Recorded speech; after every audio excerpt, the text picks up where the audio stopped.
Hi everybody, in this lesson we are going to study how to get along with patients and colleagues in hospital. The first one is about introduction.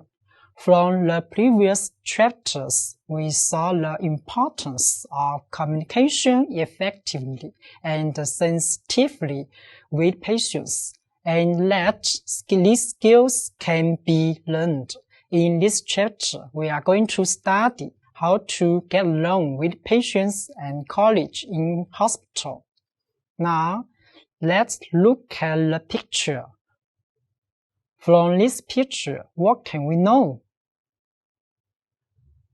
What can we know from this picture is that the doctor is examining the patient and the nurse was helping. The doctor asked patient to lift up his clothes and take off his trousers. From this scene, we have to know that the first one, patient-physician relationship exists when a physician serves a patient's medical needs. 2. If you don't tell the patient the purpose of the pain test, the patient may feel strange and do not cooperate with the examination. The third, since generally the relationship is entered into by mutual consent between physician and patient, when you start to examine the patient and need to inform the patient, as we know, the teamwork is the process of a group people working together in order to achieve a goal. It is an essential part of any business. The first and most important, a team must have been communicated to them a clear goal to work towards. Poor communication may lead to unsatisfactory results. A strong team will also include a mixture of people with different academic backgrounds and skills. The team must be able to talk openly and honestly to each other, sharing ideas and making suggestions while listening to and understanding what others to say. Confidence in relationships and how you communicate with family and friends also influences interaction with peers, teachers, and patients. Although you might not have been asked about this topic directly in your interview for medical school, in all likelihood, it would have been part of the assessment of your suitability for training. If your interactive style reflects rigidity or inflexibility in thoughts or processes, you have to take responsibility for your behavior. The responsibility is a duty and a task. The rules and regulations that individual members of the society must abide by are mandatory. This case will tell us what is the responsibility. A young nurse who had just graduated had an internship with a respected doctor.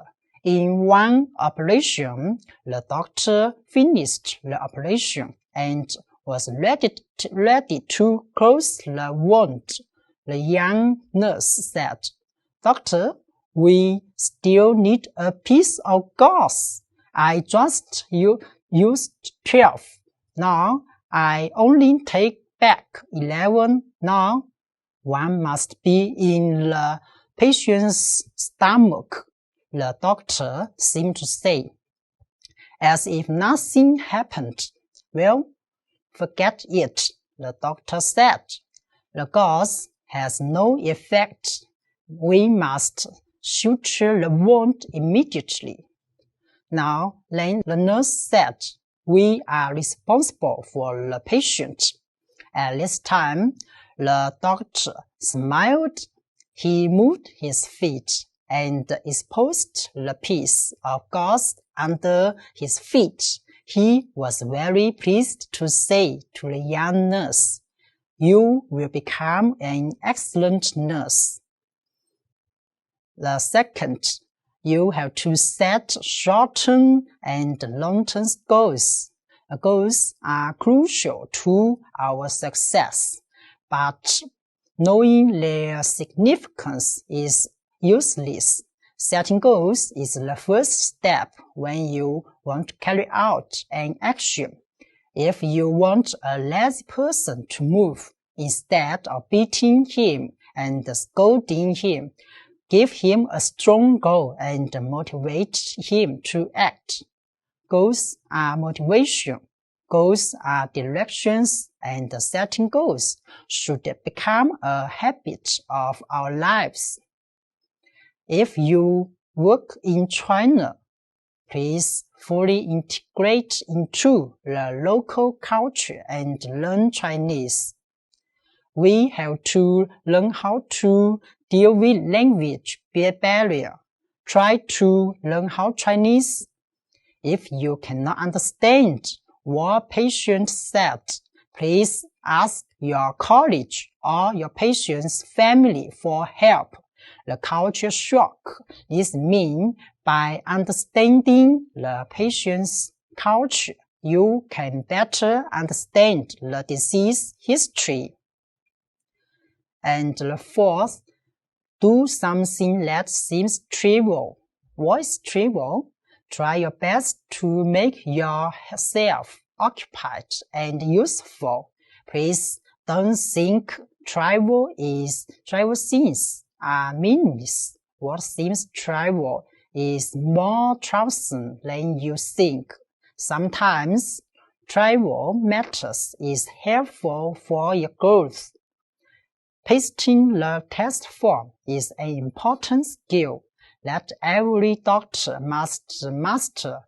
Last, as the most basic members of the ward medical team, it is the basic guarantee that the entire ward medical work will be carried out smoothly.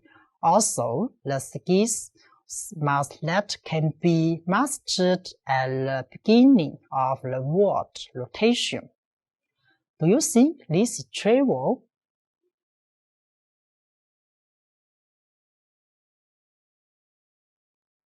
Of course, it is trivial, but through this process, it will be very helpful for your next work, such as you can accurate positioning of medical records, ability to correctly select your patient's test form, and then you can know the location and page number of the test form.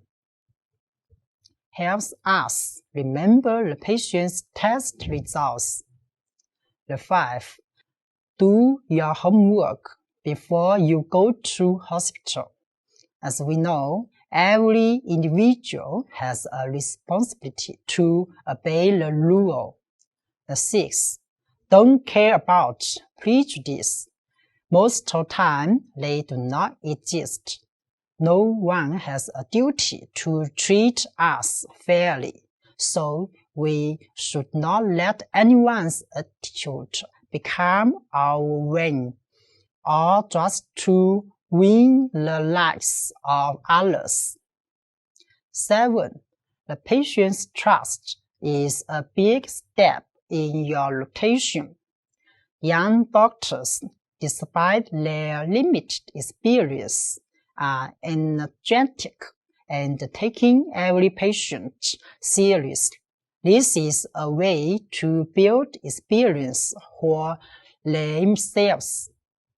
Under the Internet Plus era, Some medical staff's treatment philosophy cannot adapt to the current situation, and the patients are prone to produce high expectations because of inadequate basic medical knowledge and the habit of acquiring medical information from internet. However, when the indifference between reality and expectations are large, they might be in disputes with medical staffs, and coupled with lack of hospital management, the doctor-patient communication often is not a smooth situation.